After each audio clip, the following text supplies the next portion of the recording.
Oi pessoal, eu sou Eduarda, eu sou mediadora de redação dos polos de Teresópolis e de Nova Iguaçu e hoje eu venho trazendo para vocês uma videoaula sobre o capítulo 2 da apostila, que é as características da dissertação argumentativa. Antes da gente entrar propriamente dito nessas características, é interessante que a diferença entre os dois tipos de dissertação esteja claro na cabeça de vocês. Então, o que seria essa dissertação expositiva? A dissertação expositiva é um tipo textual em que o autor ele vai discorrer, vai desenvolver um determinado tema, apresentando as ideias principais desse tema, certo? Ele faz um panorama geral, digamos assim. Nesse caso, nesse tipo textual não aparece a opinião do autor.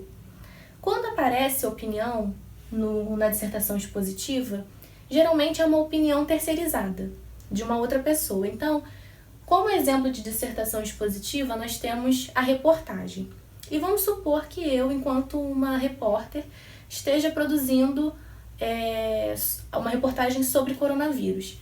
Nessa reportagem eu vou falar sobre os aspectos gerais da doença, mas eu não vou me posicionar sobre esse determinado assunto. O que eu posso fazer é trazer a opinião de um infectologista, de um médico, de um especialista no assunto para dentro da minha reportagem, certo? Já na dissertação argumentativa é o contrário. Eu vou discorrer sobre um determinado tema, mas enquanto autora eu preciso apresentar o meu ponto de vista, eu preciso apresentar a minha opinião. E essa opinião, esse ponto de vista que eu apresento, eu defendo, através de argumentos, certo? Então, a dissertação argumentativa é a tipologia textual que a gente mais vê nos vestibulares, é a mais comum. Então, a gente agora vai começar a ver um pouquinho dos aspectos gerais, das características gerais da dissertação argumentativa. Quanto ao tamanho, a maioria das dissertações argumentativas dos vestibulares, elas variam entre 25 e 30 linhas. Fica dentro desse padrão. Tempo. O candidato, ele tem aproximadamente, aí fazendo um arredondamento, de 1 hora a 1 hora e meia para poder escrever a dissertação.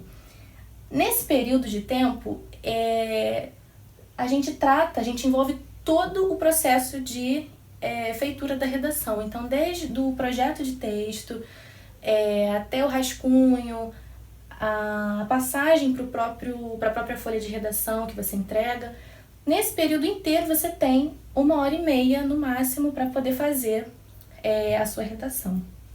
Então o tempo é muito importante, é sempre bom estar atento ao tempo que o candidato leva para fazer essa redação. O tema, ele é uma forma de padronizar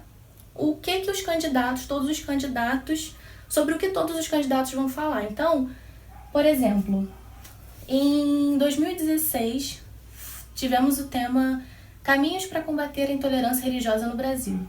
O que a banca vai analisar? Se você atende totalmente ao tema, se você atende parcialmente ao tema ou se você não atende ao tema.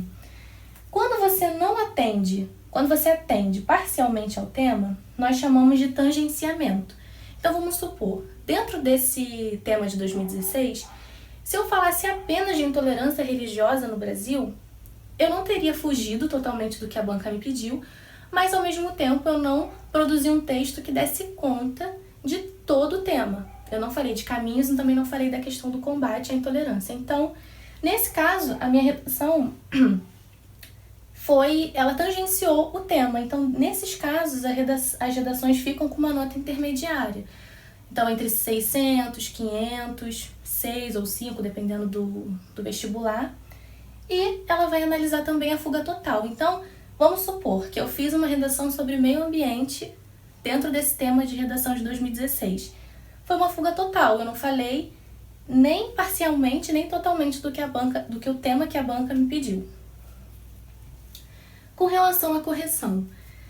A correção ela vai atender alguns critérios, E esses critérios eles são comuns a todos os vestibulares, com exceção dessa proposta que a gente vai falar mais aqui no finalzinho.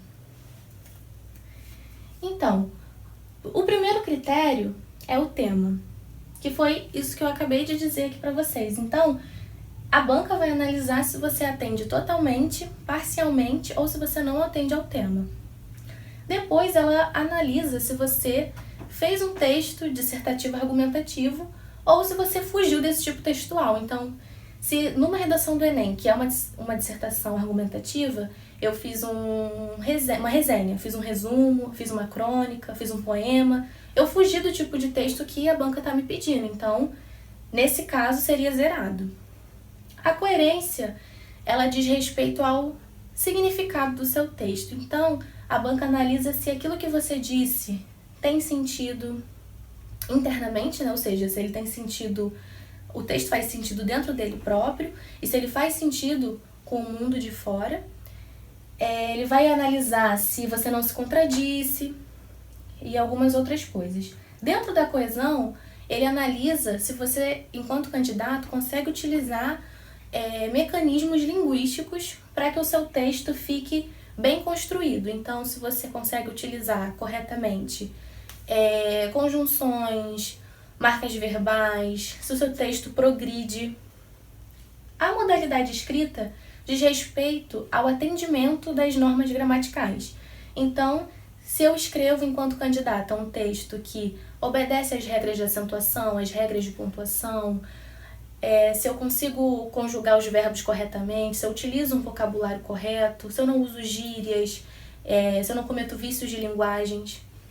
E no Enem, né, esse critério ele é específico do Enem, eles analisam, por fim, a proposta de intervenção social, que fica na conclusão do texto. Então, o Enem, enquanto uma prova de redação que pede para que o candidato se posicione problematizando o tema, ou seja, apresentando um problema ou problemas relacionados àquele tema, ele obviamente pede para que esse candidato solucione o problema que ele abordou na redação. Então, é na conclusão que você, enquanto candidato, vai concluir, né, o seu texto e vai apresentar a solução dos problemas que você disse no decorrer da redação. Seguindo com as características, nós temos a estrutura da dissertação argumentativa. A dissertação argumentativa ela vai se dividir em introdução, desenvolvimento e conclusão. Em linhas gerais, de um modo bem resumido, a introdução ela apresenta a contextualização do tema e a opinião do autor, além do projeto de texto, né, que está dentro da opinião do autor.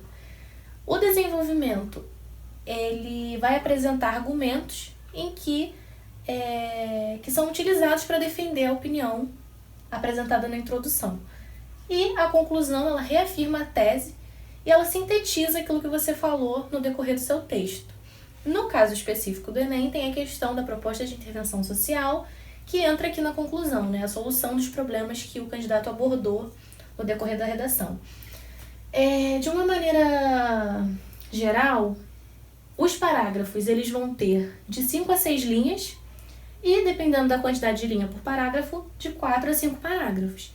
Isso é apenas um parâmetro a nível de facilitar o candidato a fazer uma redação que não tenha uma discrepância entre a quantidade de linhas. Então, uma introdução com 3 linhas, o primeiro parágrafo de desenvolvimento com 10, o segundo com 5 e a conclusão da redação com 4. Então, é ideal que o candidato evite essa discrepância, sempre tentando colocar a mesma quantidade de linhas por parágrafo. Outra característica da dissertação é a questão do ponto de vista. Retomando aquilo que eu falei no início da aula, a dissertação argumentativa ela tem que aparecer o posicionamento do autor, a opinião do autor. Então, essa opinião ela vai ser sempre fundamentada através de argumentos. Esses argumentos, eles têm que ser coerentes e bem construídos. O que isso significa? Por que é interessante a gente pensar no ponto de vista? Porque a banca não vai avaliar qual a sua opinião, né? E o professor que corrige a sua redação, ele não está interessado em saber se você compartilha da mesma opinião que ele. Isso não é um critério para a redação ser 1000 ou ser 0.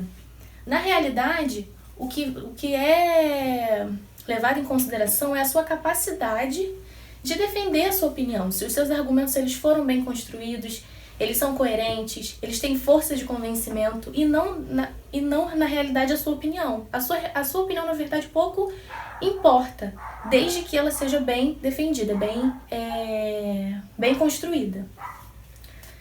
A linguagem da dissertação argumentativa, ela é uma linguagem que tem que estar de acordo com a norma padrão, ou seja, ela tem que respeitar, ela tem que obedecer às regras da gramática. Então, respeitar os acentos, respeitar as vírgulas, os verbos têm que ser conjugados corretamente, tudo aquilo que eu tinha falado um pouco nos critérios de correção. E, além disso, a linguagem tem que ser impessoal. O que é uma linguagem impessoal? Na redação, na dissertação argumentativa, é óbvio que a opinião que você está defendendo é a sua própria opinião, né? A opinião do autor. Então seria um pouco redundante a gente escrever a nossa redação dissertativa argumentativa marcando a primeira pessoa do singular, no caso eu. Então eu acho, eu acredito, na minha opinião, na minha visão. Então a linguagem pessoal, ela seria uma forma de você neutralizar a pessoa que está escrevendo. Nesses casos, a gente utiliza a terceira pessoa do singular. A gente conjuga os verbos a partir da terceira pessoa do singular. Isso dá força de convencimento, dá força para a nossa argumentação.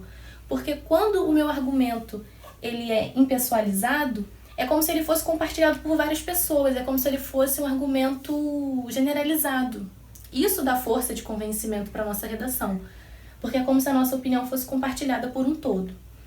Quando a gente fala de impessoalidade, geralmente os alunos confundem esses dois termos por serem parecidos. Mas são coisas completamente diferentes e é muito importante que não haja essa confusão. Por quê? Enquanto a impessoalidade é o candidato escrever uma redação utilizando a terceira pessoa do singular, né, não marcando a própria pessoa que está escrevendo, a imparcialidade é você não escolher um posicionamento na redação. E isso contradiz exatamente a questão do ponto de vista. Então, se na redação eu tenho que apresentar uma opinião, tenho que apresentar um posicionamento, não faz sentido eu ser imparcial. Imparcial seria, entre aspas, ficar em cima do muro. Então, na redação eu tenho que escolher um lado, eu tenho que escolher uma opinião para defender. E por fim, nós temos essas últimas duas características da dissertação argumentativa. A primeira diz respeito de como que a banca espera que o candidato trate o tema, né? Como que ele vai trabalhar o tema na redação. Então, as análises do tema devem ser feitas da seguinte forma: elas devem ser objetivas, racionais, ou seja, não utilizar uma visão religiosa, um tom religioso na redação. Elas devem ser científicas, ou seja, não pode ter um tom emotivo. Elas devem ser universais, ou seja, eu não posso basear o meu texto na minha experiência individual, e sim num todo. E por fim, elas devem ser ponderadas, ou seja, não utilizar radicalismos e extremismos na redação. E aqui, por fim, nós temos as qualidades. O que seriam essas qualidades? Seriam elementos que a sua redação tem, que se dividem em elementos necessários, ou seja, que qualquer redação vai ter, são essenciais, e elementos diferenciados. Os elementares, que são esses essenciais que todas as redações devem apresentar, são a concisão, a coesão, a clareza, a correção e a coerência. E as qualidades diferenciadas são o senso crítico, a profundidade e a criatividade. Então, gente, eu espero que essa videoaula ajude-os de alguma forma. Qualquer dúvida que vocês tenham com relação ao conteúdo, à videoaula, aos exercícios da apostila, procurem o mediador do polo de vocês. Bons estudos!